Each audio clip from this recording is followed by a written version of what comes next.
logique.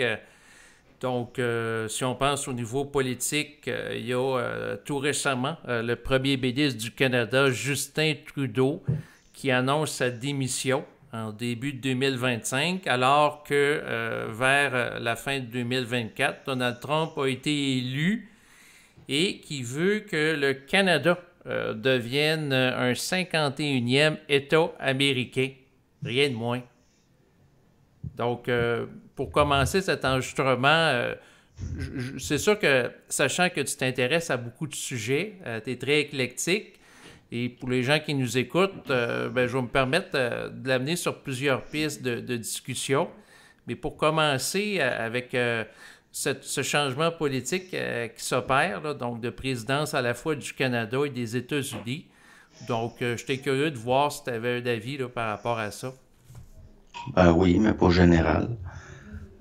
De toute façon, je m'excuse, là, mes voisins sont bruyants. Mais c'est sûr, non, j'ai pas vraiment d'avis. J'ai l'impression, moi, que ça change pas grand-chose.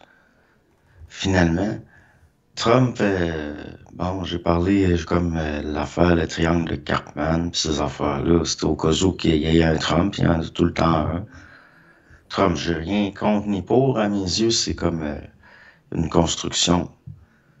Fait que je veux pas vraiment d'avis. Je veux dire, Trump, comme là, il fait des menaces de... Ben oui, mais c'est pour négocier. Bien entendu, parce que pour les gens qui nous écoutent présentement, Donald Trump menace d'imposer des frais de 25 pour les exportations canadiennes vers les États-Unis, ce qui pourrait mettre potentiellement à terre l'économie canadienne ou tout au moins de l'amener en récession là, si ça s'actualise. Quand tu veux négocier, tu veux être en rapport de force pour négocier, tu veux être en position de force. C'est pour ça qu'il faut que tu commences de même. Je veux dire, c'est pour ça que moi, je trouve toujours spécial la façon dont les médias présentent les choses, parce que c'est quelque part, je veux dire, ça a toujours été comme ça. L'affaire, bon, c'est Oui, sûr par qu'il y a une contre, partie de bluff. oui, c'est sûr. Ouais. Donc, c'est sûr que lui, c'est un homme d'affaires expérimenté, Donald Trump. Mais j'étais curieux de savoir si, par rapport à ce personnage flamboyant sur le plan médiatique, par rapport à cette déclaration, il y a un côté aussi baveux, intimidateur, hein, nous considérer comme un État, puis traiter de Justin Trudeau de gouverneur au lieu de premier ministre du Canada. Donc, Ben, Trump, il va tout le temps exploiter les circonstances. Donc là, je veux dire, c'est là que c'était faible au niveau de l'image. Donc c'est là qu'il frappe, c'est là qu'il. Mais c'est une façon de faire la politique comme une autre. Mais dans le fond, c'est pas à prendre au sérieux le 51e État, là. C'est, ben c'est ça, c'est comme tu dis, il est baveux. Mais c'est un style, c'est une façon de faire. oui, ben, c'est Ben, un opportuniste, un homme dominateur qui cherche à c'est imposer ça. sa vision puis manipuler les gens pour les amener à réagir. Et c'est ce qu'il réussit à faire présentement là, sur le plan médiatique. Mais j'étais curieux de savoir si de ta perspective, Trump est un ange ou un démon. Parce que certaines personnes qui, dans les médias alternatifs, vont le voir comme étant le sauveur de l'humanité, qui va faire le nettoyage par rapport à la corruption, par rapport à l'État profond également, par rapport aux dépenses folles aussi qui ont cours aux États-Unis. Il y en a d'autres qui le voient comme étant le diable incarné, un être malveillant, maléfique, qui va détruire la planète avec ses visions où ce que l'entreprise puis l'America First doit dominer avec ce monde de vie qui met l'emphase sur la surconsommation. Pour moi, Trump, c'est une créature politique dans le sens qu'il est là parce qu'il accomplit un travail qui est C'est quoi dans son l'intérêt travail? de ce qu'on pourrait appeler l'empire atlantiste, là. Donc, non, je le vois ni comme totalement bon, ni comme totalement mauvais. C'est une créature politique, c'est un personnage politique. Il accomplit quelque chose.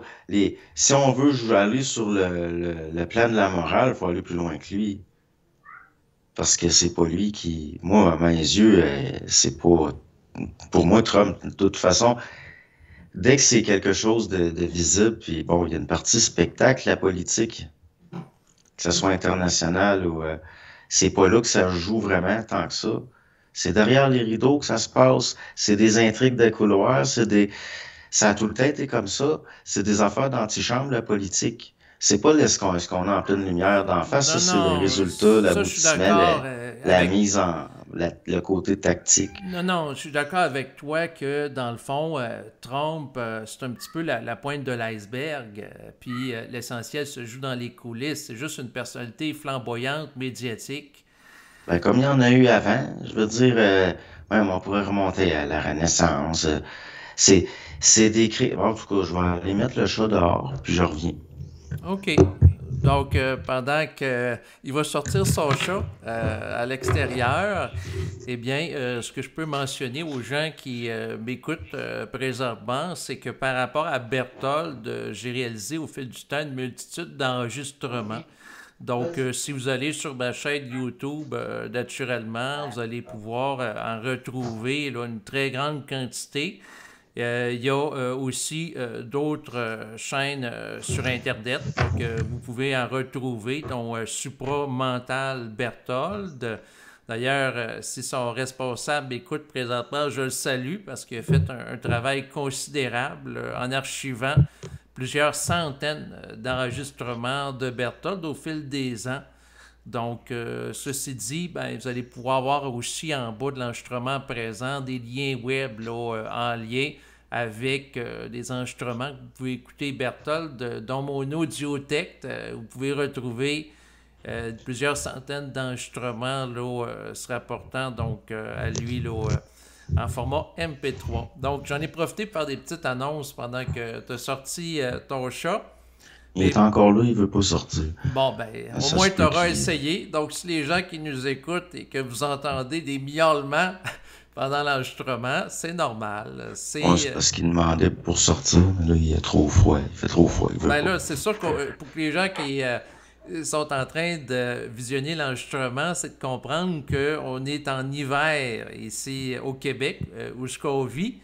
Et c'est sûr qu'avec une température qui est quand même très basse, avec le facteur éolien, donc à ce moment-là, c'est vraiment pas agréable là, pour un chat d'aller à l'extérieur. Là, ouais.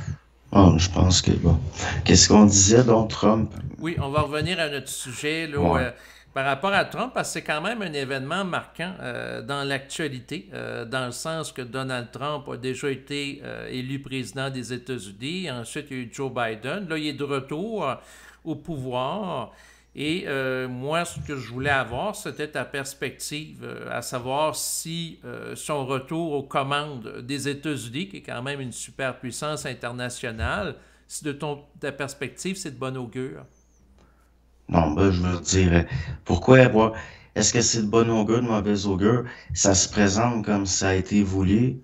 Je veux dire, après les médias. Bon, les médias, dès qu'ils attaquaient l'image de Trump d'une façon sournoise, des fois c'était vicieux, c'était carrément méchant, ben Trump, il montait dans les sondages. Il était populaire de plus en plus. Moi, ce que je dis, c'est que les médias, il y a eu de la psychologie inversée pour le rendre encore plus populaire. Puis, normalement, s'ils voulaient le rendre le plus impopulaire possible, les médias, sont impopulaires. Donc, la stratégie est différente. Je dis pas la façon d'opérer, mais il reste que moi, je reste neutre pareil parce que pour moi, je veux dire, Trump, c'est pas lui qui mène. Je suis persuadé que non. Je suis persuadé qu'il accomplit un travail. Pour moi, c'est que presque un faux débat, c'est la surface des choses. C'est quoi les intérêts des Américains à long terme? Je parle, si on regarde leur politique, là, même depuis après la Deuxième Guerre mondiale, jusqu'à c'est des choses comme ça qu'il faut regarder. Parce que Trump, il va passer.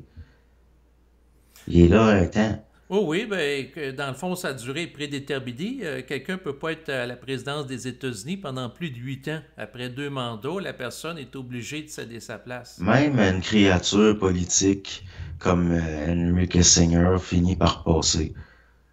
Que ça soit, ou même au niveau intérieur, là, comme Hoover, puis même ça, c'est des règnes, ça finit par passer, c'est des heures qui passent.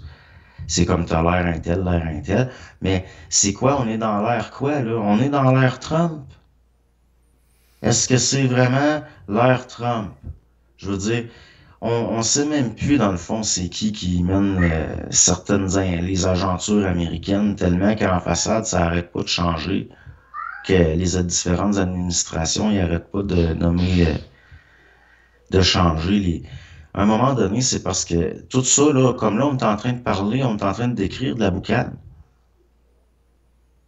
Mhm. Tu sais, pourquoi on a fait des entrevues pendant des années, puis là, je disais, comme par exemple, la crise du COVID, il va arriver telle affaire, ils vont faire telle affaire, puis après, bon, là, la guerre en Ukraine, je dis, ça va durer des années, puis là, après, tu sais, je veux dire, si j'avais pas été, si on peut dire, si j'étais encore là, j'étais pas là quand il y a eu il me semble que le plus gros, j'étais pas là, pour ce qui arrive avec Israël. Mais je veux dire, c'est pas en regardant la boucane qu'on voit ce qui va arriver. Dans le sens que tout ça, là, Trump, puis Non, non, c'est mais, pas ça. C'est pas ça la réalité. mais C'est pas réel.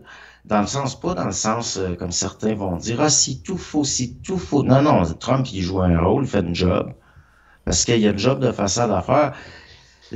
La vraie, le côté technique de la psychologie de masse et de la manipulation, ça, c'est dans notre, c'est dans, on l'a, je veux dire ça, c'est pas l'autre bord de la boucane, on peut l'étudier comme ils font de notre bord, mais il reste que, bon, il y a différents degrés à ça. L'affaire, là, diviser pour mieux régner, après qu'on ait compris un peu plus comment le système nerveux marche, puis certaines affaires, puis à cette heure-là, le nec plus ultra du raffinement de ça, c'est de diviser l'individu en lui-même. Puis ça se fait par des écrans, ça se fait par les. Je par veux de la dire, à propagande partir des années médiatique. 50, la TV, il y a eu la radio aussi qui a joué un. Mais là, ça, c'est rendu plus loin, là.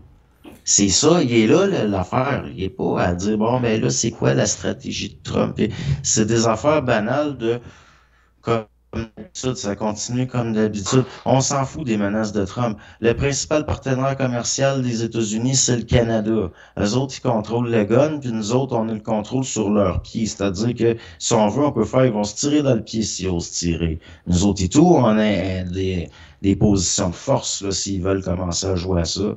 Ils veulent nuire à leur propre économie. C'est ça qu'ils veulent, on peut les aider. Tant qu'à nous autres à aller dans le trou, on va les tirer un petit peu s'ils nous mettent de notre Ben, force. C'est le je suis même que ça curieux de voir marche. c'est quoi la position de force du Canada en ce sens que l'économie canadienne est à la remorque de l'économie américaine. Donc, on a... Franchement, David, tout par rapport à certaines matières premières, comme au niveau, comme tout ce qui est la pulpe, ces affaires-là, on a besoin encore pareil. Puis pareil, certains minéraux aussi, certaines affaires. Les Américains, oui, ils ont des affaires sur le terrain puis tout, mais au niveau du coût de leur main-d'œuvre, ça leur coûte plus cher de l'exploiter leur propre richesse qu'à de venir voler les notes. Fait que, quelque part, si nous autres, on les empêche, puis en plus, c'est pas juste ça, il y a des consortiums puis tout, puis tu sais, je veux dire, les Américains ils ont des intérêts dans des minières australiennes qui viennent au Canada, puis c'est tout comme un jeu de domino, ça là. Oui, tout est interrelié, mais si je le parle au niveau plus en termes de puissance militaire, on s'entend que le Canada fait pas du tout Alors, le ça n'a poids pas par rapport aux rapport, Trump, qui est États-Unis. en train de nous menacer militairement. Ben, pas pour l'instant. On parle Bon, d'une franchement, forme d'une David, guerre depuis quand économique. tu me menaces d'attaquer tes domestiques? Voir si Trump, les États-Unis s'attaquer militairement au Canada, on fait toute partie de la même patente. Tu sais, depuis quand que Non, je tu ne sacres voyais pas plus dans comme ta ça, maison? mais c'était plus dans le sens que si, par exemple, le Canada, dans le fond, ne contribue pas à la hauteur de 2% et plus par rapport au budget de l'OTAN, on serait Hmm. plus protégé advenant qu'il y aurait des attaques russes ou qui viendraient sur notre terrain. Franchement, David, il y a des affaires par rapport au NORAD, puis il y a des traités qui ont été signés, puis tout. C'est comme je te dis, Trump, là, il fait juste passer. Il y a des affaires qui n'ont pas le pouvoir. OK? Le NORAD, puis de la façon que c'est fait, puis tout. De toute façon, les Américains, ils ont intérêt à nous protéger. Voyons, les Russes sont drette en haut. Tu sais, à un moment donné, là, quand je te dis on rit du monde, là, des fois, le monde il me trouve un petit peu sec, il me trouve un petit peu. Ben oui, mais c'est tellement décourageant. Tu sais, on est tout le temps en train de débattre de c'est même pas ça, là. Trump, là, il n'a pas le pouvoir, lui, de tout défaire ça, là. Non, non, mais je dis pas. L'OTAN, c'est gros. Les Américains, ils ont besoin de l'OTAN pour leur économie parce qu'ils produisent de l'armement. Tu sais, c'est tout un jeu. Je veux dire, c'est pour ça que je te dis, trois quarts, c'est du bluff. Les Américains. Puis nous autres, on n'est pas pour rester dans la masse. Puis, tu sais, qu'est-ce qu'on veut faire partie, là? Nous autres. Est-ce qu'on veut être la madame qui bat le tapis avec une patente pour battre les tapis ou on veut connaître ce qui se passe pour vrai dans le sens comme des vrais initiés? Oui, oui, C'est ben, quoi qui se passe pour vrai? Dans le sens, l'affaire, c'est pas initier des sociétés initiatiques puis de secrets occultes. C'est d'avoir la vue puis de voir ce qui se passe pour vrai. Puis pour ça, ça prend une formation. D'une certaine façon, je veux dire, si on comprend pas la politique, comment ça a tout le temps marché, puis comment que les masses, comment c'est quoi l'art de gérer les masses? C'est une science, ça. Je veux dire, pourquoi il y a tout le temps eu du monde? Penses-tu que la Médicis allait voir Nostradamus pour des affaires d'astrologie, dans le fond? Pourquoi Elisabeth Tudor allait consulter John Dee? C'est quoi les vrais secrets occultes? C'est politique. C'est lié. Pourquoi qu'il y a des sociétés secrètes, c'est ça? Ben oui, mais il y a des affaires d'intrigue par rapport à ça, que c'est du concret. On n'est pas dans des affaires de secrets ésotériques. On est dans des affaires de réseau. Puis c'est tout de même, tout est fait de même. Ça s'appelle, dans le fond, c'est du clientélisme. Puis c'est vieux comme le monde. Mais ça a tout le temps été de même. Avant, c'est comme les fils de seigneur, il y avait un précepteur, puis il se faisait enseigner les bases de tout ça. Mais aujourd'hui, c'est encore plus élitiste que ça. C'est des affaires occultées, que même quand tu veux faire des recherches dessus, même si tu es un érudit, même si tu as de l'argent, même si à un moment donné, tu vas... C'est des affaires, ça prend une capacité, il faut quasiment être comme un ordinateur. Je veux dire, il faut que tu le craques, le système, à un moment donné, parce que c'est du carton-pâte.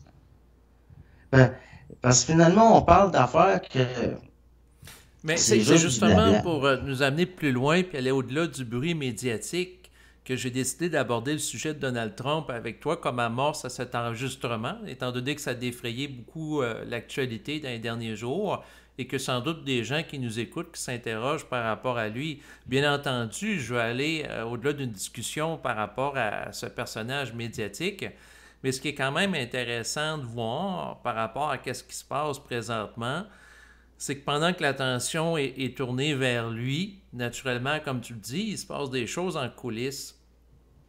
Et moi, c'est sûr que ma curiosité, puis si tu veux, tu peux te prononcer là-dessus, c'est de voir c'est quoi les forces en œuvre qui sont derrière lui.